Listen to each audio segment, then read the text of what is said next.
Hey, good morning, guys. Pretty early here in Oklahoma time zone, about 4:0400 or 4 a.m. Just an update. So, Little Red, this is a series of segments. Little Red got sick. Little Red got the flu.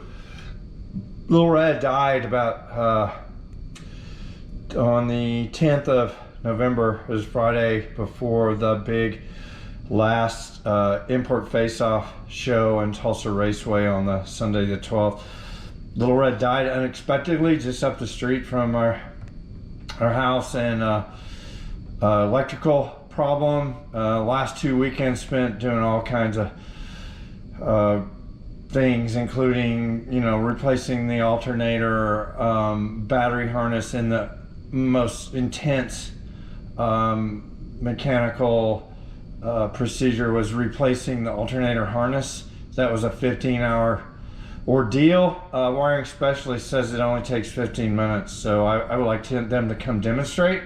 I think they should owe everyone a YouTube video where they show how you can install a harness that took me 15 hours, and I'm no slouch mechanically, I promise you.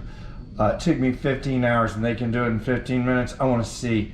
It took about 2 hours to take all the intercooler pipes off the right hand side to even get to the 4 connectors behind the right front headlight, where those 4 out of 11 alternator harness connectors connected. So a little bit of bashing there because they deserve it. I reached out to them on their tech support email. They insulted me, told me they don't include a wiring diagram or instructions because it's so easy. That nothing could be further from the truth. That's a I don't even know if this is an actual term, bald-faced lie. I don't know what that means, or bold-faced. It's just an outright lie. It is not true. It's extremely difficult.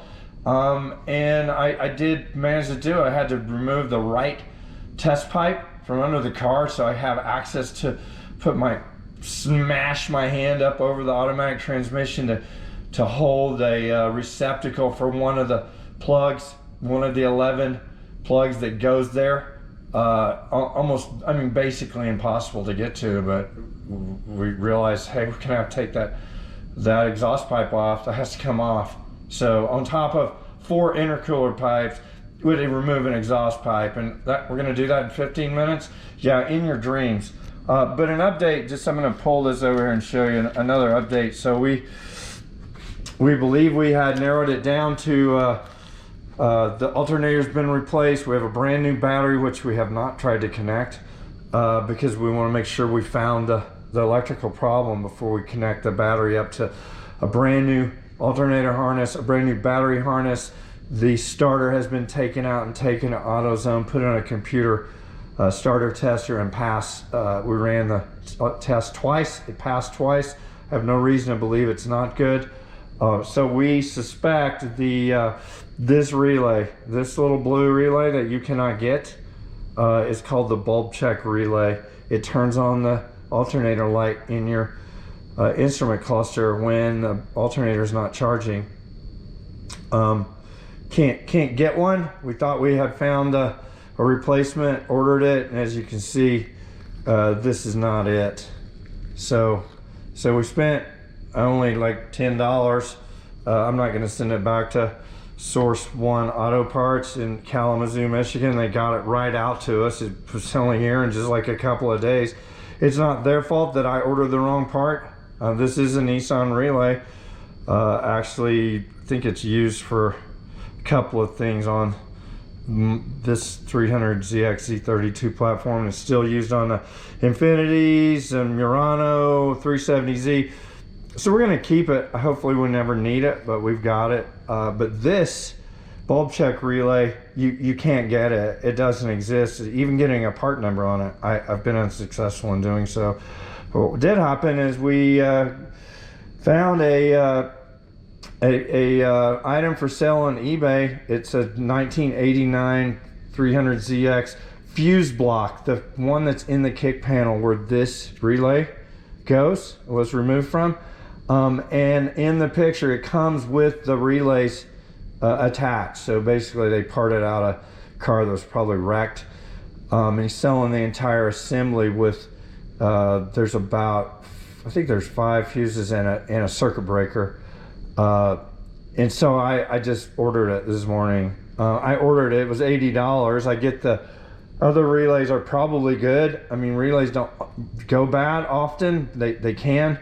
The other relays on the fuse block, you can get them. You can't get this one, and this one is on that fuse block that he's selling me. Hopefully it's good. This one actually may be good. And so there's one other thing. So we replaced the ignition relay, which is also connected to the charging circuit. What we believe happened was the alternator shorted to ground, over voltage. The charging circuitry either took out this blue relay right here or didn't, but may have energized it, caused it to flip the switch, and the ignition switch also can just turn the car off. So the ignition relay, if it flips, it turns off your car. And that's the exact symptom. I was driving a little red up the street and it just died as if I reached down and turned the key. There was no indication, there was no hesitation, no performance issues of any kind. It just died. So also we couldn't get the key out. The key lock assembly has been sticking for a long time. These things are 30 years old. They just wear out.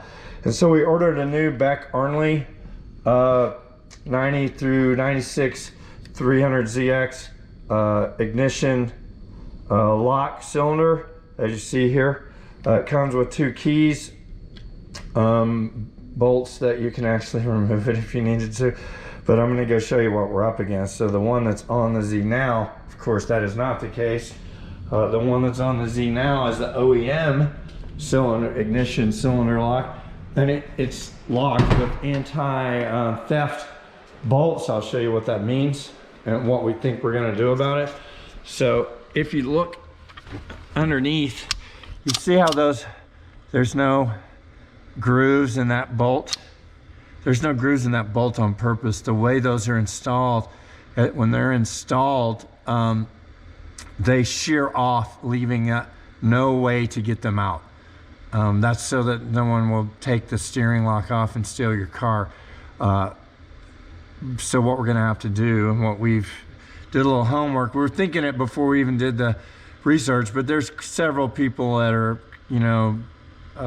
chiming in on different Z twin turbo forums saying you can use a Dremel like this with a metal cutting wheel like that one that's on there.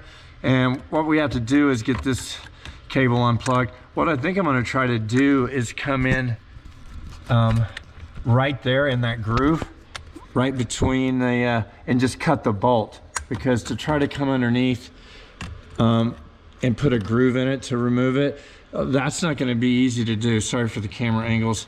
So what we're going to try to do is actually cut the bolt right through that. You see that where that yoke attaches to the top of the bracket. We're going to try to cut right through that. The blade's really thin on these cutting wheels. Hopefully we can get in there and just cut right through that bolt. Do the same on the other side and just pop that sucker off. What we're going to try to do now is find out where see this cable, where that goes. It goes under the dash, of course, where it's going to be just fun and games to find out how to unplug it, but we will. And we're getting this off. It's coming off, and there's every possibility that because whenever this incident happened, I turned off the key, of course, when I pulled over, and I realized I can't get the key out. Well, it's been sticky before, but never have I not been able to get it out, and it would not come out. I had to remove this whole cover assembly and push. There was like a safety release button at the top of it, a little red button, to get the key out with the car off and parked. So what's going to happen is we're going to get this off. We're going to install the new one. I have that other relay coming, the bulb check relay, but my intuition just says that this ignition switch is involved in the incident. I just believe it is. And so we're going to replace this, and then it's a decision point. Do we put all that back together. Then we put the OEM bulb check relay. We've changed out the ignition relay. Or do we leave that sitting until the one comes in from the guy I bought it from on eBay and hope that it's good, because it may also not be any good. I just think that this switch is part of the problem and it needs to be replaced anyway, so we're doing it, and that's what's happening now. So more to come. When we get it off, I'll come back and give you an update on how we did that. But Little Red got the flue segment, replacing the ignition lock. I think it's called ignition cylinder lock. That's happening today. All right, more to come.